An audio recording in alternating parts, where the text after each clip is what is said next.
So people get involved in politics for lots of different reasons. But what's quite amazing, and it's not necessarily the case in every part of the world and with every individual, most people who end up getting involved in politics, whether they're Conservative or Labour or Liberal or UKIP or Green or whatever party they are, they usually driven by a desire that they just want to improve things and make things better. And often when you watch politics on the television, or you sort of see the commentary that goes around it or reads it in the newspapers, it's more often something that's dominated by conflict and disagreement. And I can't say that we always get on, but more often there is an awful lot more cooperation that you actually think, and things aren't usually black and white, but so many shades of grey in between. And what you see, and I saw this as when I was Chief Whip, and I see it doing my current role as Defence Secretary, and I saw it when I was David Cameron's Parliamentary Private Secretary. You saw people who so often would come and coalesce around an issue and work together, whatever their politics are. Now, I've been very fortunate. I always remember when I decided to run for Parliament in 2010. Now, I'd run for Parliament in 2005, and I didn't win. I stood in Blackpool, I fought the seat, and it fought back. And I decided, I thought, what I'll do is I'll spend some time, concentrating on work. I had a young family at the time, and I thought that's what my focus is going to be. And like many of you here, if you've got an interest in something, it's like a constant itch, isn't it? You just want to return to it, and I think that was sort of politics. I always remember one evening, the seat of South Staffordshire, the person who represented it had retired. And I said to my wife, I said, there's a vacancy in South Staffordshire. And Joanne said, you should apply for it. And I said, do you think I'd be good? And she said, well, you maybe would be, but I'm pretty certain they're not going to select you. So it's, and I applied for it and I got selected for it. And it's a real whirlwind when you become a candidate and then you get elected, because especially when you've not worked in politics, and at the time I was running a pottery business, and I hadn't actually had that sort of same level of experience of people who'd worked for cabinet ministers or anything else. And suddenly you get elected and you're looking after a constituency, and then you're in Westminster, miles away from where your home is, and it's such a fascinating sort of set of experiences and so much that you've got to learn. But the thing that always struck me, and the thing that was most special and continues to be most special, is you've got elected and you have 2 letters after your name, MP. And by just having 2 letters after your name, so many people from different walks of life in your constituency and outside of your constituency, just because you're an MP, will open up their lives to you. They'll open up their lives in terms of when they come to see you or you go to see them and they've got a dreadful problem, and you talk to them and they'll share things with you that frankly you would, incredibly close, incredibly important, and they make you part of their life and you're there to help them. And it is truly truly inspiring. And people want to show you what they're doing, what they're achieving with their lives, whether it's community groups, whether it's businesses. And you truly become part of a community. And you'll often see or hear members of Parliament, they'll say, my schools, my hospitals, my factories. We don't own any of them, just for total clarity. But it is that sense of personal belonging and personal ownership. And I think that's one of the most wonderful things. And it's not party political. Every MP, whatever their politics, or if, God willing, they're a good MP, has that same sense of emotion, connection and attachment. And I think that's wonderful. As was touched upon, being a parliamentary private secretary, I worked for David Cameron. After I did that, I was chief whip. Sometimes people say to me, what does a chief whip do? They think it's about bullying, threatening, it's a blackmail. That's not all what it is about being a chief whip. I mean, there is a real misunderstanding of what a chief whip does and what a whip's office does. What we're actually there is to make government work and to deliver the government's agenda.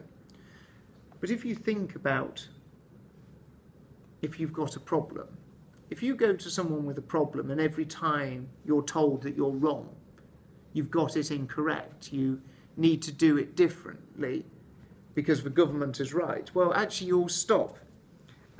You'll stop bothering to go and see that person. So actually, when you're a whip, it's not actually about, yes, of course, you try and persuade people and explain things to people and try and, encourage them to support the government. But more often than not, what you're doing as a member of, as a whip, is actually listening to them and actually getting government to change its view, the way it's doing it, especially when you're in a situation where you don't have a majority. The pressure there is actually constantly to get the government to adjust and tack to its position so it can carry the majority within Parliament. And it was a fascinating time running up to the general election, then after the general election, doing the deal in terms of the Democratic Unionist Party, bringing that all together so that we had an ability to deliver a Queen's speech and continue to pass legislation. But some people say, what was it like when you became Secretary of State for Defence? And often people say, well, the whip's job is the sewers of government. Now, I think that's a bit unfair. But even if it is the sewers of government, I would always say every great city needs good sewers. And suddenly there was a complete change.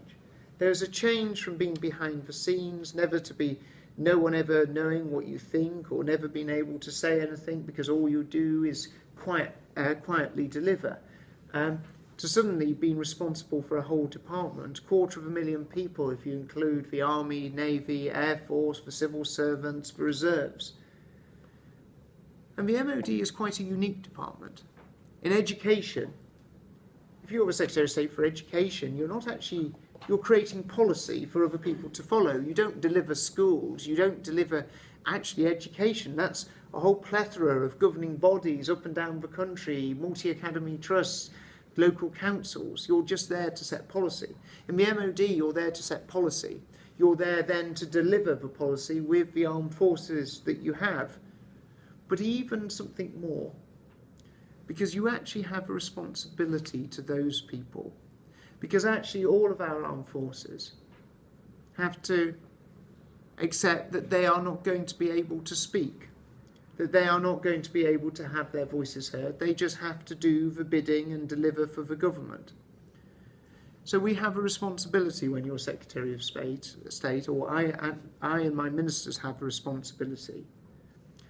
You're responsible for making sure that you try and always do right by them, make sure they have the right equipment, everything that they need. You also have a responsibility to ensure that actually they have the accommodation that they need. You have to look after, often have to take an interest in terms of making sure their schools for their children are available. And even when they leave the armed forces, our responsibility and duty to those people who are quite willing to give literally everything they have for their country, for our security and for our safety.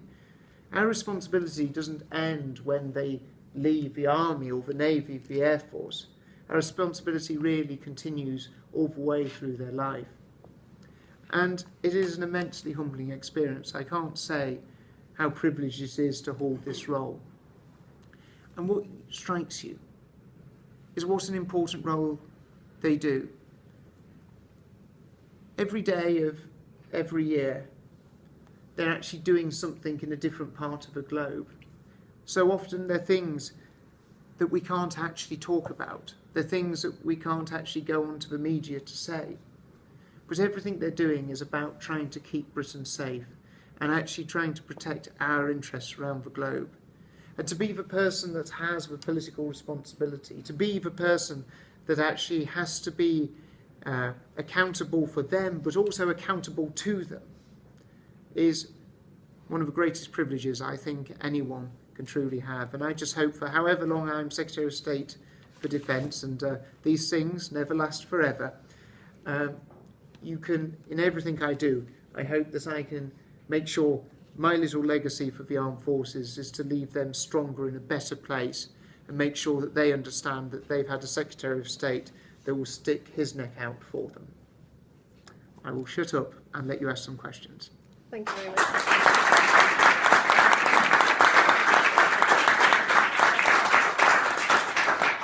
Thank you very much for your talk. I found it quite insightful and informative. Particularly, I was quite struck by how much you seem to value that connection that you have with your constituents, that you genuinely care about what is going on in their lives and what you can do for them, which is quite refreshing.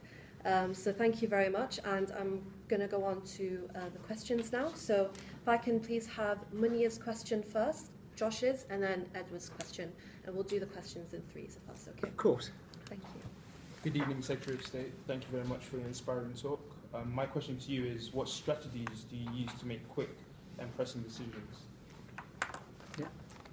Thank you, Secretary of State, for joining us this evening. And my question is, how do you deal with MPs who fail to follow the whip whilst holding a low majority in the House of Commons? Yeah.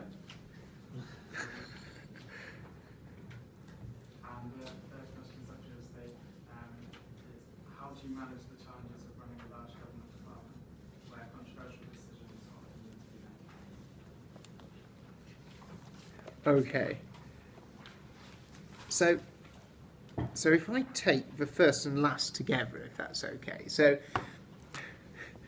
how do you make quick decisions? Do you know, I'm spoilt because I have lots of really good people around me.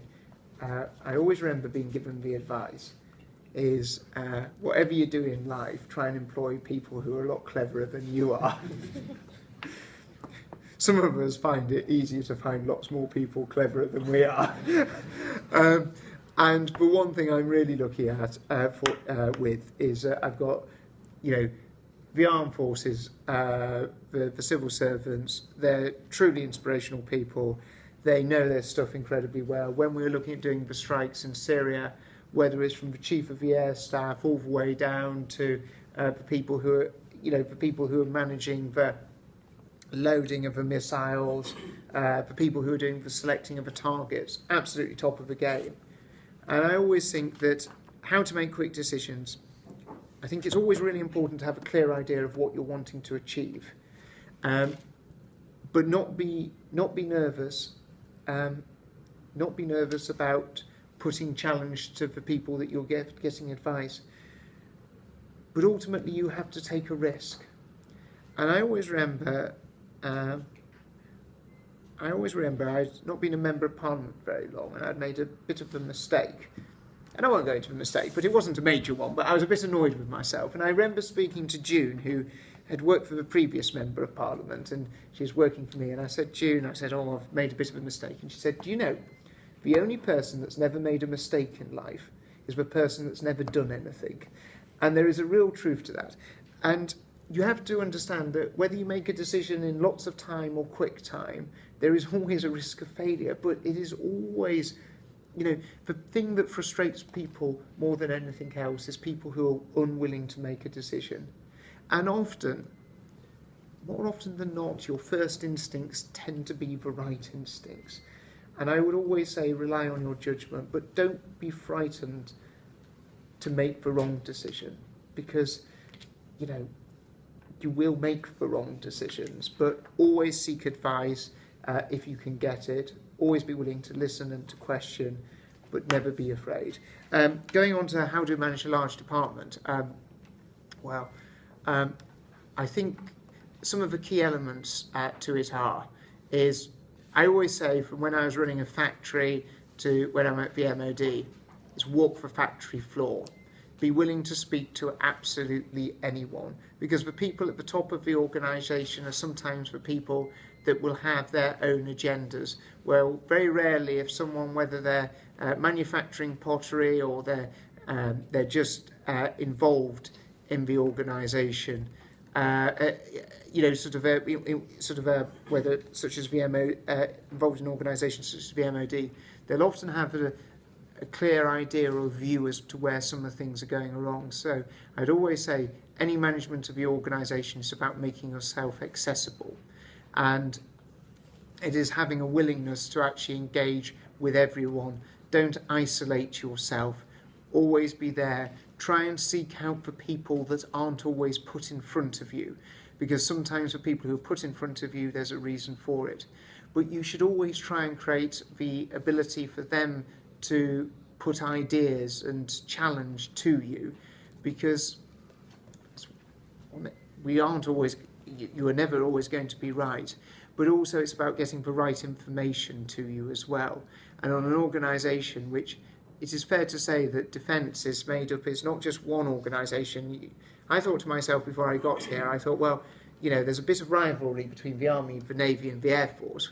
What I didn't realise, when you get to the Navy, everyone who's a submariner doesn't like the people who are on the surface ships. The surface ships don't like all the people who are the Royal Marine. There's a great rivalry between all the services. And what's the key thing is sometimes trying to make sure you get the right information from them, but actually making sure that you're talking to every level of the organisation, and most importantly, listening to what they're saying coming back. But have a vision, have an idea, and don't be frightened to drive it through the organisation, because every organisation wants to see leadership. It wants to see someone who has got a passion and a belief, and that they're actually going to take that forward in the organisation. Because actually, if they see that, they can see that you're actually wanting to change things for the best, you'll be amazed how far people are willing to follow you. And how do you change people's minds in terms of how they're going to vote? I mean, most people are reasonable people. And very rarely do you get what you want by threatening people. And actually, if we know one another very well, and I'm doing something that you think is wrong, but actually, if you've got a good relationship, you'll tolerate for far more, or you'll go along with things because actually you understand that your intentions and what you're doing are fundamentally correct and right. So what I would say is to whip, and to be a good whip, is to be a person that is really engages with someone, understands their problems, is willing to try and find solutions, and actually becomes their best friend. Because it's really difficult to do something when your best friend is asking you to do the opposite, because actually you want to please them and you want to help them. So the best whips are the ones that make friends with the people who they look after. And every whip has what we call a flock. It sort of makes it imply that we think they're sheep, which isn't just sort of the old term, because whipping comes from an old hunting term. But the best whips are the ones that really engage, really understand, and build a friendship with their flock members. Great. Can I please have questions from Chijoke, Tommy, and Asia, please? Thank you so much, Secretary of State. I found it extremely encouraging. Very much like the way you find it important to speak to all levels of your organisation. As Secretary of State, you all know it's a very demanding job. So how do you balance being both a Secretary of State and a Member of Parliament for your constituents? Hello, Secretary of State. I really enjoyed your talk, especially when you talked about engaging with other people in different levels. My question for you is your upbringing from a North Yorkshire town help or hinder your chances of rising early in life? Thank you, Secretary of State, for your honest and insightful talk. I really appreciate it. My question is, have you ever faced barriers or setbacks in your career? And if so, what were these barriers and setbacks? And how did you overcome them? Okay. So, the balance between doing the government role and constituency role, I think it's best not to sleep as much. I have to say I'm increasingly becoming a dreadful father and an even worse husband, because trying to get the balance is really tough, and you don't always get it right. And you sort of, the one thing I think is a great advantage for me, my family and where I live is in my constituency. So I always want to go home. London isn't my home. I come to London to work. I get down here, I go to the Commons, I go to the MOD, I do my job here, and then I go home. So every time I'm home, I can get to do constituency work. So tomorrow I'm visiting an optician's and a menswear shop to open it up. You probably think I need to invest some in clothing as well when I'm there. So when I'm home, I'm in the constituency. And whenever, nipping to the co-op or to Aldi or whatever, you're invariably, whenever you're going around, you always get someone, "Oh, Gav, glad I saw you here. When are you going to sort out those potholes?" So you always go around with a few sort of sheets of paper, and it's like, "Oh, so where's the pothole?" And it's like, "Oh, what's your email address? We'll come back to you. We'll try and get it sorted out." So it's so it does help with having that sort of home being in the constituency, because it always brings you back. And I'll tell you something, your constituents, sometimes politicians have a bit of a reputation for how would you sort of phrase it, but having their heads up their own arses. And there is nothing better than having your constituents that can keep you so incredibly grounded, because actually, quite rightly, they've got their issues. They come to you as their MP, and they want you to help you, and that's what you're there to do. Background. I mean, I have to say, I had every advantage that I could hope to have, because, and I had so much more than so many other people, because I had a family that was supportive, and no matter, mistakes you make as a child and things that you do, and getting an F at French GCSE and all those sort of bits and pieces, to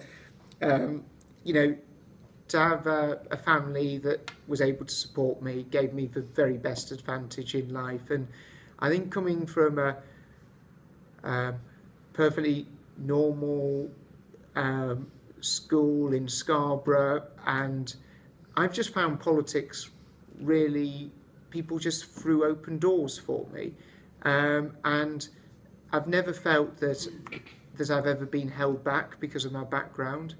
I actually think one of the advantages I did actually have was sometimes coming from a normal background, because actually when you're trying to stand for election, I was originally a county councillor, when you're going around and knocking on doors, they want someone that actually they can talk to and they can have a chat with and they feel comfortable with talking to. And then when I stood to try and get selected for a seat, the fact that I think they felt that I wasn't actually that different, and actually they could imagine, my life experiences were very normal to theirs.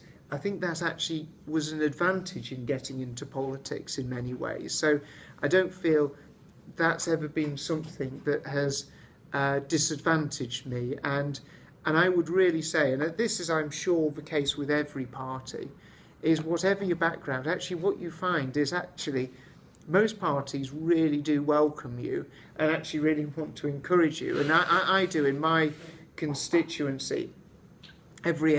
Whenever someone comes 18, I always write to them and offer them work experience, because I remember when I was about that age, I did work experience with my MP up in Scarborough, and I remember him taking me around the constituency and showing me all what he did, and I just thought, what an amazing job. Someone gets paid to do this. I mean, it's like you're there in the community helping people out, and so every 18-year-old in my constituency, I say, well, would you like to do work experience? Because I think if one of them gets the bug, and thinks to themselves, oh, I want to become an MP, you've sort of done something that's really valuable. But whatever your background, politics is a great thing to get involved in, and I think you'll find that you can achieve anything that you want. And then setbacks. I think, you know, I had a few, and but a person's usually judged on how they deal with things when they get difficult. If things are all very successful, it's really easy to keep going. But really what makes a person is when things don't go perfect, whether it's in their professional life or whether it is in their personal life, and you know, whether it's tragedies that they have and they have to deal with. But the person that is able to brush themselves down and get on is the person that is most likely to succeed and end up getting to the top of whatever profession or career that they're going in. And mistakes are our greatest learning experience. And no matter how successful you are, it will be your mistakes that end up being the greatest influence. And they're either completely going to defeat you, or they're going to be making you the most successful person that you can possibly be. So whatever the setback, please always just brush yourself down and sort of ensure that that is something that makes you so much more stronger. Thank you. So we don't have that much time left, so we're trying to get through as many questions as possible. I'm going to end on 4 questions. Can I have Daniel, May, Penny-Ann and Freya's questions, please? Good evening, Secretary of State. Thank you for being here with us this evening. We really appreciate it. So my question to you is, what are the top 3 skills that you think make a good chief whip? Brilliant. Good evening. Thank you for taking the time to be with us today. My question is, what's been the most challenging aspect of working in insurance? Yeah. Thank you for providing your time today. You are known to be well connected with backbenchers. How has this helped your current and previous roles? Brilliant. Thank you, Secretary of State, for giving up your time today and giving us a really inspirational talk. My question is, what would you like to be your legacy as Secretary of State? Being connected with backbenchers, it's like anything in life. If you know what people are thinking and where the mood is going in any organisation, whether it's a party organisation or anything else, having that sense or feeling actually gives you an immediate advantage, because your tactics of what you're trying to achieve, you can then use that in your favour, because if you can use the currents that are flowing in your best interest, well, you're more likely to achieve your results. And it's really important always to have a sense of where things are going, because government especially can make you very isolated from from backbenchers. And I think it's quite useful, with having spent most of my career sort of working with backbenchers, it gives you a really good feel as to the things that people are going to react very badly against, and then it gives you the opportunity to avoid making the many mistakes that it's so easy to make. In terms of the question on the most challenging aspect of, sorry, I do apologise, what was the most challenging aspects of in the MOD?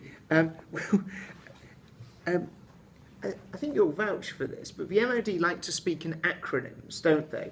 They like to speak a foreign language, obviously not French. But what they do is it is literally everything is. So if they were saying, they'll create an acronym for everything, because then it's a way of keeping something quite exclusive.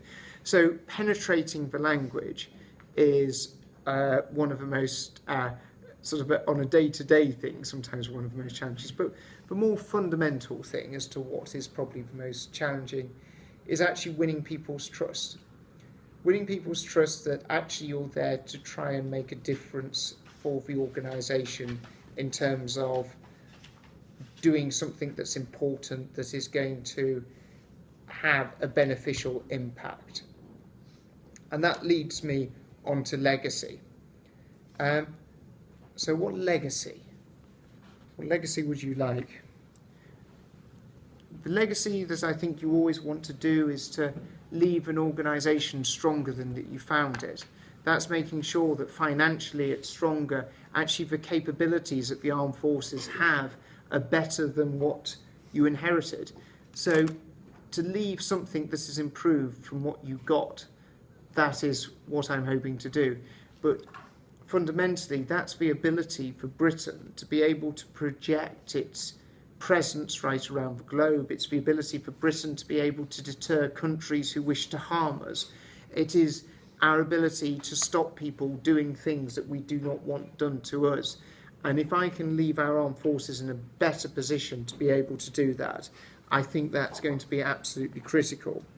And then the 3 skills as a chief whip. I touched on one, its ability to be a friend, being someone that people can talk to. The next one is the ability to get things done for people. So actually, if you are someone, you want to have people that are operators. So actually someone comes to you with an issue, you can sort it out. You know who to talk to, you know who to go to. You can start moving things along at sort of quite a pace. It's the sort of person that actually every business should want to have. They're not the person that's going to sit there talking all the time. They're actually, as soon as they have a problem, they're going out there to find a solution. And the third one? Well, you probably need a little bit of deviousness as well. I'm not sure if there's any other quick questions. If there's time, Yeah, if you have time, Of course, we'll continue with the next 3, if that's okay. Yeah. So can I please have Thomas's question, Adil, and Naval's question? Good evening, Secretary of State. Thank you very much for a very interesting talk this evening. You touched on it a little bit, but my question to you would be, how did the private sector help you prepare for your career in politics?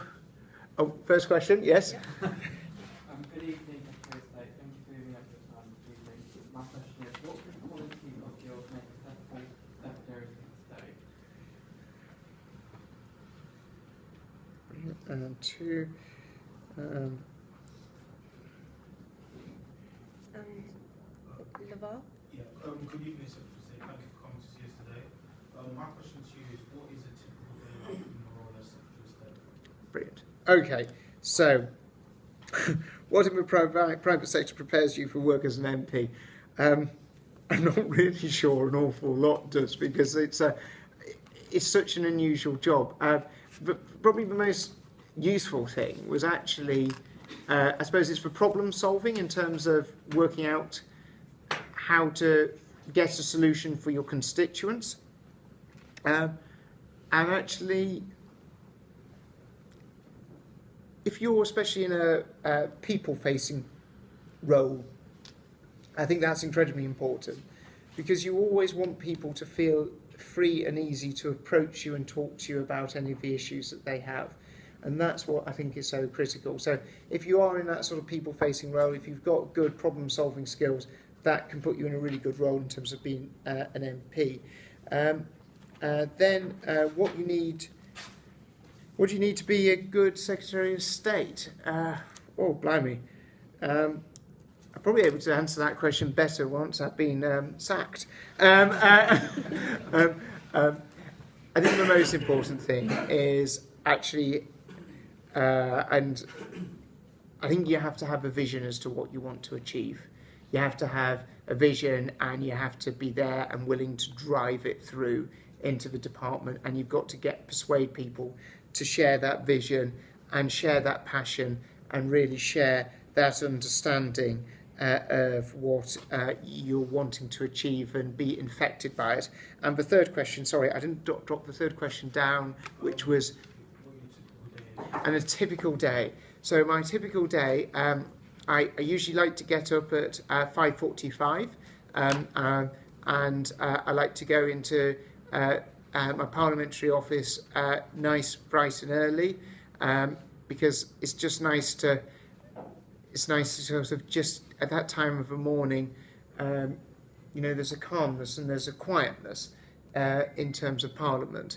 And then after done that, every morning at 7:30 you'll see me in the members' tea room, because it's always a good way of getting an indication of where things are going in the world, what are people's views, a little bit of banter over breakfast. And then 8 o'clock each morning I'll be then in my office at the MOD. 8:30 I'll always have my key people in the private office to come to my office to brief me on everything that's going on, whether it's security issues, whether what's happening in the department and wider government, and then you just carry on. And usually I'll finish at about 10:30 or 11, depending on when votes are in the House of Commons, and I'll collapse and I'll sleep. But there's a usual pattern. Usually in the week I'll try and take the opportunity to go and visit a few places. So last week I was in Lossiemouth and Glasgow and Dundee and Eastleigh and Shaftesbury and Salisbury and Portsmouth, and so you get to see a lot of the country. And if you don't mind, can I ask you? Of course, you've got to. You're right. So, what are the top 3 skills that you think a great leader should have? Well, as I say, I think the greatest skill that probably anyone can have is to inspire others. And actually, if you can inspire other people, then all your other deficiencies that you have can be catered for. Because even if you're not the world's best organiser, even if you're not the brilliant at logistics or all the details, if you can inspire people, you'll get those people that make you a whole, that will come to you and support you in what you're actually wanting to achieve. So being able to inspire and being able to persuade people that actually you're doing, what your vision is and what your ideal is and your goal is, then everything else will fit in. And that, I think, then comes from having a real belief, in a sense, in yourself of what you're wanting to achieve. Because I think, for one thing, and I think people feel sometimes a disconnection from politics, and that disconnection from politics is more often to do with the fact that sometimes people don't believe that those people in politics truly believe in what they're saying. And people want to have faith in people, quite understandably, because they're giving them something so precious, which is the ability to govern or the ability to lead others.